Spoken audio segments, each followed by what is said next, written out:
नमस्कार। मैं प्रोफेसर सतीश चंद्र झा अपने चैनल में आपका पुनः स्वागत करते हैं। यूं तो संपूर्ण विश्व में यूरोपीय सभ्यता के वर्चस्व के कारण 1 जनवरी को नववर्ष मनाया जाता है, जिससे भारत देश भी अछूता नहीं है। परंतु हमारे देश में एक बड़ा वर्ग चैत्र माह के शुक्ल पक्ष की प्रतिपदा को नववर्ष का उत्सव मनाते हैं।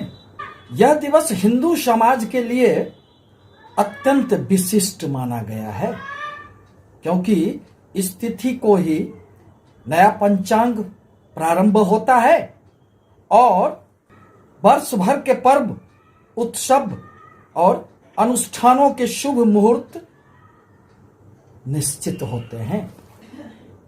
अतः हिंदू धर्म के अनुयायी चैत्र शुक्ल प्रतिपदा से नव संवत्सर अर्थात नव वर्ष मनाते हैं, जो इस वर्ष 13 अप्रैल 2021 से 1 अप्रैल 2022 तक रहेगा।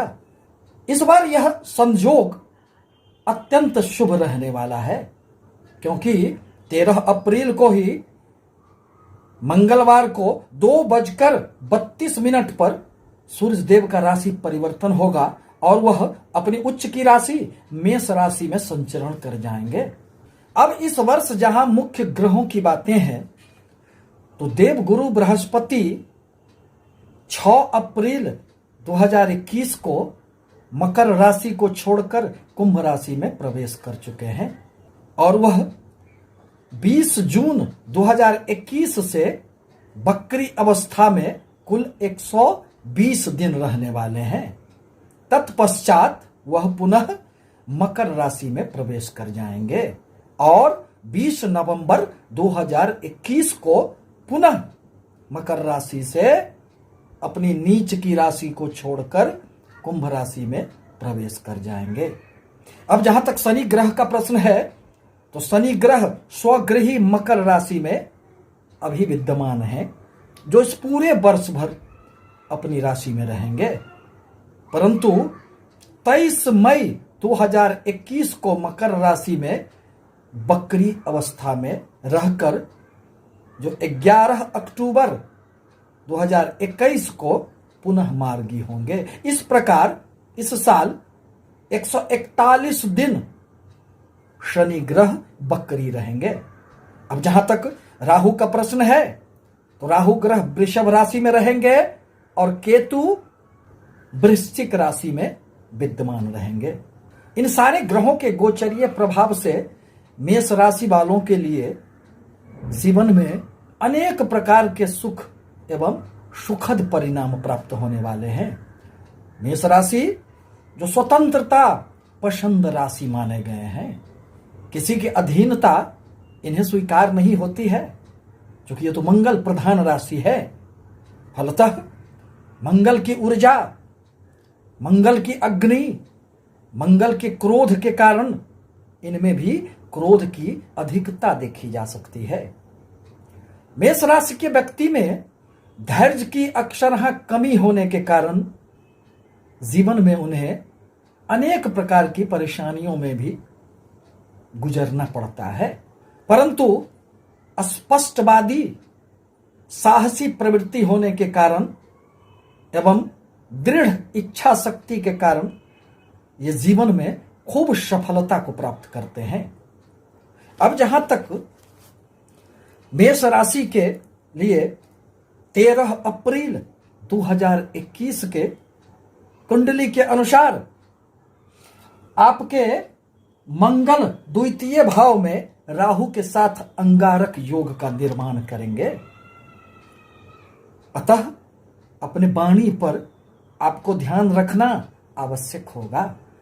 कुटुंबों के साथ अनेक प्रकार की मतभेद उत्पन्न हो सकते हैं। अतः अपने व्यापार में, अपने बिजनेस में कहीं भी नाप तौल कर वाणी का उपयोग करना आपके लिए हितकर होगा।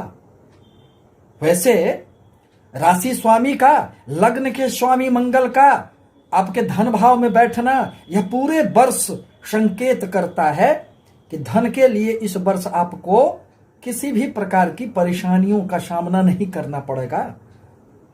अचल संपत्ति का खूब लाभ होंगे एवं वाणी के द्वारा भी आपके जीवन में इस वर्ष अनेक प्रकार की खुशियां आपके द्वार पर दस्तक देंगे। परंतु द्वितीय भाव में राहु के बैठने के कारण कभी कभी अकस्मात धन हानि की भी संभावनाएं बनेंगी। आपके वाणी में राहु के प्रभाव से इस प्रकार की कटुता उत्पन्न हो जाएगी कभी कभी, जिससे समाज में, परिवार में भी आपको परेशानी का सामना करना पड़ सकता है। अतः आवश्यक है कि यदि इस वर्ष आप अपने वाणी पर नियंत्रण रखते हैं तो धन की कभी कोई कमी महसूस नहीं करेंगे।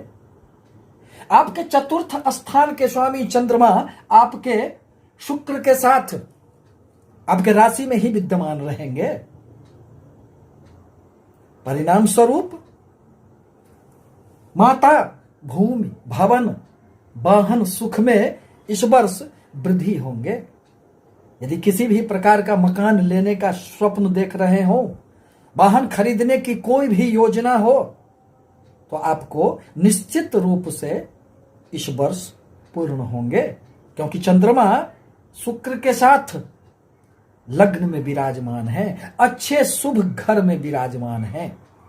भौतिक वस्तुओं की प्राप्ति इस वर्ष खूब होंगे, परंतु मन पर नियंत्रण रखना आपके लिए आवश्यक होगा, क्योंकि शनि की 7वीं दृष्टि आपके सुख स्थान पर पड़ने के कारण, आपके चंद्रमा के राशि पर पड़ने के कारण मन में कभी कभी दुविधा का भाव उत्पन्न होगा, जिससे परेशानियां उत्पन्न हो सकती है। आपके कार्य में भी बाधाएं उपस्थित हो सकती है एवं मन कभी कभी खिन्नता से घिर जाएगा। अतः अपने मन पर ही नियंत्रण रखना आपके लिए इस अवधि में आवश्यक होगा। जहां तक शिक्षा का प्रश्न है, तो आपके पंचम भाव के स्वामी सूर्यदेव आपके द्वादश स्थान में विराजमान रहेंगे। अतः शिक्षा के क्षेत्र में बाहरी स्थानों से आपको लाभ होगा। यदि आप अपने शिक्षा के लिए विदेश जाना चाहते हैं अथवा दूर जाना चाहते हैं, तो निश्चित रूप से इसमें सफलताएं आपको प्राप्त होगी। यूं तो पंचम स्थान के स्वामी, विद्या, बुद्धि, संतान भाव के स्वामी सूर्य का द्वादश स्थान में बैठना यह अच्छा नहीं माना जा सकता है, परंतु देवगुरु की, आपके लाभ भाव में बैठे हुए देवगुरु की 7वीं दृष्टि आपके पंचम भाव पर पड़ रहे हैं। अतः देवगुरु की दृष्टि में अमृत का निवास होता है और वह जिस भाव पर अपनी दृष्टि डालते हैं उस भाव की वृद्धि करते हैं। अतः यदि शिक्षा से संबंधित, संतान से संबंधित कोई भी परेशानी यदि इस वर्ष आएगी, तो देवगुरु की कृपा से उन परेशानियों को आप पार कर लेंगे। परंतु वर्ष के आरंभ में ही शनि की दृष्टि सूर्य पर पड़ने के कारण पिता पुत्र में वैचारिक मतभेद की भी संभावनाएं बन सकती है। मान सम्मान में कहीं कुछ परेशानियों का भी सामना करना पड़ सकता है। अतः आवश्यक है कि शनिदेव के बीज मंत्रों का जाप आप अवश्य करें। अब यहां तक सप्तम भाव, जो व्यापार का भाव होता है, जो पति पत्नी का भाव होता है, इस भाव के स्वामी शुक्रदेव हैं, जो वर्षारंभ में आपके राशि में ही बैठे हुए हैं। अतः इस पूरे वर्ष व्यापार में आपकी खूब उन्नति होंगे। पति पत्नी के मध्य भी सामंजस्य बनी रहेगी। यूं तो शनिदेव की 10वीं दृष्टि आपके दाम्पत्य सुख स्थान पर पड़ रहे हैं, परंतु देवगुरु की 9वीं दृष्टि पड़ने के कारण जीवन में कोई बहुत अधिक परेशानी का सामना नहीं करना पड़ेगा और जीवन में पति पत्नी के मध्य सामंजस्य बनी रहेगी। अष्टम भाव में आपके केतु विराजमान है। यह इंगित करता है कि धर्म में आपकी रुचि बढ़ेगी, गुप्त विद्या में आपकी संलग्नता बढ़ेगी, आकस्मिक धन लाभ की संभावनाएं पूरे वर्ष भर आपके बने रहेंगे। अब जहां तक भाग्य भाव का प्रश्न है तो आपके भाग्य भाव के स्वामी देवगुरु बृहस्पति बनते हैं, जो आपके लाभ भाव में विराजमान हैं। अतः ये पूरे वर्ष भर अब आपको लाभ के लिए सोचना नहीं पड़ेगा, भाग्य का भरपूर साथ मिलेगा, धार्मिक यात्राएं होगी, पिता के साथ भी आपके सहयोग बने हुए रहेंगे। परंतु आवश्यक है कि अपने से श्रेष्ठ जनों, पिता एवं गुरुजनों का सम्मान करें। कर्म भाव में स्वगृही शनि शश नाम का योग बना रहे हैं, जिसे ज्योतिष शास्त्र में अत्यंत ही शुभ माना जाता है। परिणामतः शनि देव यदि कर्म स्थान में स्वगृही बैठते हैं तो यह बैठने नहीं देते हैं व्यक्ति को, निरंतर किसी न किसी कार्य में उसे जोड़कर रखते हैं।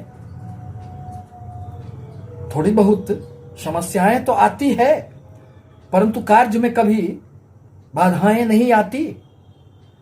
यदि आप चुनाव से जुड़े हुए हैं, यदि आप राजनीति क्षेत्र में जुड़े हुए हैं, तो आपको इस वर्ष खूब सफलताएं प्राप्त होगी। अब जहां तक लाभ भाव का प्रश्न है तो आपके लाभ भाव में देवगुरु बृहस्पति बैठे हुए हैं, जो अनेक प्रकार से लाभ देने के लिए मजबूत स्थिति में बैठे हुए रहेंगे। आपकी अनेक प्रकार की इच्छाएं इस वर्ष निश्चित रूप से पूर्ण होंगे। बड़े भाई बहनों से सहयोग मिलेगा, मित्रों से भी आपको निश्चित रूप से सहयोग प्राप्त होंगे। उच्च शिक्षा प्राप्ति की किसी भी प्रकार की कोई भी संभावनाएं यदि आपके मन में होगी, इच्छाएं आपके मन में होगी, तो देवगुरु की कृपा से निश्चित रूप से पूर्ण होंगे, क्योंकि देवगुरु की 7वीं दृष्टि आपके संतान विद्या स्थान पर पड़ रहे हैं और विद्या उच्च विद्या भाव के स्वामी देवगुरु बृहस्पति स्वयं आपके लाभ भाव में विराजमान है। अतः लाभ की भी अनेक स्रोतों से खूब संभावनाएं बनेंगी। व्यय स्थान में सूर्य एवं नीच के बुध बैठने के कारण खर्चे की अधिकता तो बनी रहेगी।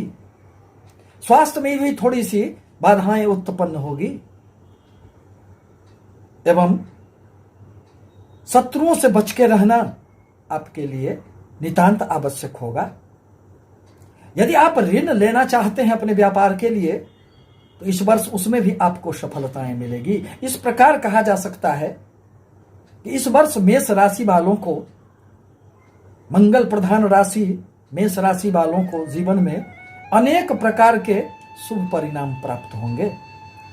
आपसे निवेदन है कि हमारे चैनल को लाइक करें, सब्सक्राइब करें, ताकि मैं अपने विचारों से आपको अवगत कराता रहूं।